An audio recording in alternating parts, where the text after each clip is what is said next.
നമസ്കാരം. P M ശ്രീയുമായി ബന്ധപ്പെട്ട നിർണായകമായ ചില വിവരങ്ങൾ കഴിഞ്ഞ ദിവസമാണ് ഡാറ്റ മൈൻ 360 പുറത്തു കൊണ്ടുവന്നത്. പി എം ശ്രീയിൽ ഇനിയും ഞെട്ടിക്കുന്ന വിവരങ്ങളുണ്ട്. അതിലൊന്നാണ് ഇപ്പോൾ നിങ്ങളുമായി പങ്കുവെക്കുന്നത്. പി എം ശ്രീയിൽ നടക്കുന്നത് കടും വെട്ടാണ്. സംസ്ഥാനങ്ങൾക്ക് നൽകാമെന്ന് പറഞ്ഞ തുക കേന്ദ്രം ഇതുവരെ പൂർണ്ണമായും നൽകിയിട്ടില്ല. പല സംസ്ഥാനങ്ങൾക്കും ലഭിച്ചത് വളരെ കുറഞ്ഞ തുകയാണ്. പകുതിയിൽ താഴെ തുക മാത്രം ലഭിച്ച സംസ്ഥാനങ്ങളും ഇക്കൂട്ടത്തിലുണ്ട്. കേന്ദ്രം തന്നെ പുറത്തുവിടുന്ന രേഖയിലാണ് ഈ നിർണായകമായ വിവരങ്ങൾ ഉള്ളത്. നമുക്ക് ആന്ധ്ര സംസ്ഥാനത്തെ എടുക്കാം. 2023-24 ആന്ധ്രയ്ക്ക് കേന്ദ്രം കൊടുക്കാമെന്ന് സംബന്ധിച്ചത് 212.91 കോടി രൂപ, നൽകിയത് 106.46 കോടി രൂപ മാത്രം. 2024-25 കേന്ദ്രം നൽകാമെന്നിട്ടത് 469.43 കോടി രൂപ, നൽകിയത് 294.12 കോടി രൂപ മാത്രം. 2025-2026 386.1 കോടി രൂപയാണ് കേന്ദ്രം നൽകാമെന്നിട്ടത്, നൽകിയത് 166.73 കോടി രൂപ മാത്രം. മറ്റൊരു പ്രധാനപ്പെട്ട സംസ്ഥാനമാണ് ബീഹാർ. 2023-24, 2024-25 എന്നീ കാലങ്ങളിൽ ബീഹാർ പി എം ശ്രീയിൽ ഒപ്പിട്ടിരുന്നില്ല. 2025-26 പി എം ശ്രീയിൽ ബീഹാർ ഒപ്പിട്ടു. അന്ന് കേന്ദ്രം വാഗ്ദാനം നൽകിയത് 600.45 കോടി രൂപ നൽകാമെന്നാണ്, നൽകിയത് വെറും 5 കോടി രൂപ മാത്രം. 2026-27 568.8 കോടി രൂപ നൽകാമെന്നാണ് വാഗ്ദാനം നൽകിയത്. ഇതുവരെ നൽകിയത് 42.03 കോടി രൂപ മാത്രം.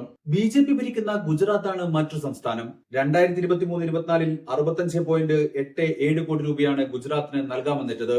എന്നാൽ പ്രധാനമന്ത്രിയുടെ സംസ്ഥാനമായിട്ട് പോലും ഗുജറാത്തിന് നൽകിയത് 32.94 കോടി രൂപ മാത്രം. 2024-25 109.74 കോടി രൂപ വാഗ്ദാനം നൽകി. 2024-25 109.74 കോടി രൂപ വാഗ്ദാനം ചെയ്തു, നൽകിയത് 63.58 കോടി രൂപ മാത്രം. 2025-26 അത് 125.81 കോടി രൂപയും 104.16 കോടി രൂപയുമാണ്. 2026-27 54.61 കോടി രൂപയാണ് വാഗ്ദാനം. ഇതുവരെ നൽകിയത് 6.81 കോടി രൂപ മാത്രം. മറ്റൊരു വലിയ സംസ്ഥാനമാണ് മധ്യപ്രദേശ്.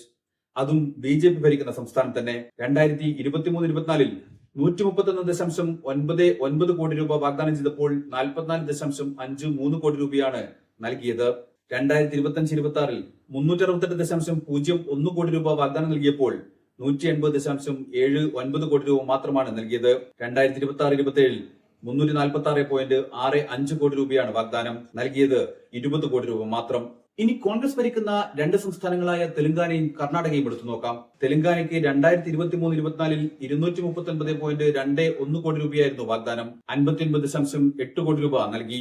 2024-25 388.67 കോടി രൂപ വാഗ്ദാനം, 342.09 കോടി രൂപയാണ് നൽകിയത്.